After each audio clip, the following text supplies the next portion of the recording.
नमस्कार, माझे नाव मीनाक्षी संतोष राऊत. मी इयत्ता 8वी मध्ये शिकते. माझ्या शाळेचे नाव श्रीमती जानकीबाई आदिक माध्यमिक विद्यालय. या देवी सर्वभूतेषु बुद्धिरूपेण संस्थिता नमस्तेसे नमस्तेसे नमो नमः. या देवी सर्वभूतेषु शक्तिरूपेण संस्थिता नमस्तेसे नमस्तेसे नमो नमः. बुद्धी आणि शक्तीची ही देवता भगवतीची अनेक रूपे आहेत. जेव्हा जेव्हा दैत्याने पृथ्वी हाहाकार मचवला तेव्हा तेव्हा देवीने रूपे घेऊन आपल्या भक्तांचे संकट निरसन केले. मी आज भगवतीच्या अनेक रूपांपैकी एक रूप याबद्दल एक छोटीशी कथा सांगणार आहे. हिमालयामध्ये एक चक्रवाक पक्षी राहत होता. अनेक देशांचे भ्रमण करत करत तो काशीला पोहोचला. अन्नाच्या शोधात तो फिरत होता. फिरता फिरता भगवती अन्नपूर्ण मातेच्या मंदिराजवळ तो पोहोचला.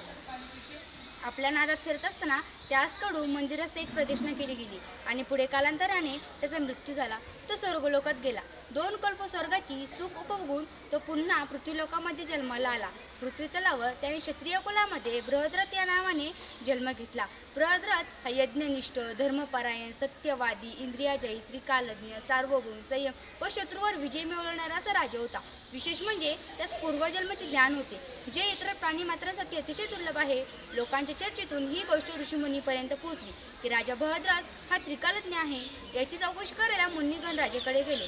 बृहद्रथ राजाने ऋषीमुनींचा यथोचित सत्कार केला. ऋषीमुनी आत्मनस्त झाले व राजाला विचारू लागले की हे राजन, आपणास कोणत्या पुण्याच्या फलाने पूर्वजन्माचे ज्ञान प्राप्त झाले आहे? तसेच आपण भूत, भविष्य, वर्तमान या तिन्ही काळाचे ज्ञान आपण कसे प्राप्त केले याचे आम्हाला रहस्य स्पष्ट करावे.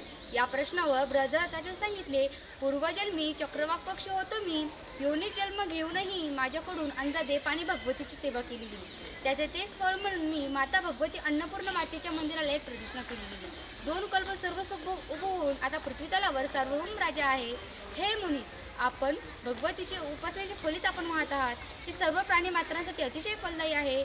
शिवाची उपासना, विष्णूची उपासना नित्यनैमित्तिक आहेच असे नाही, मात्र भगवतीची उपासना नित्य करावी. कारण भगवतीला नित्य असेही संबोधले आहे.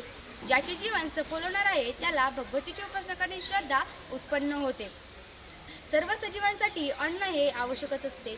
म्हणूनच आपल्या संस्कृतीत अन्न हे पूर्ण ब्रह्म म्हटले आहे. मला एवढेच सांगायचे आहे की आपण जर अन्न वाया घालवले नाही तर ती एक भगवतीचीच उपासना असेल. अन्नपूर्ण सदा पुणे शंकल प्राण वल्लभे ज्ञान वैराग्य सिद्धार्थ भिक्षां देहीच पार्वती. आजपासून आपण संकल्प करूया की आपण जेवताना काही टाकून देणार नाही. धन्यवाद.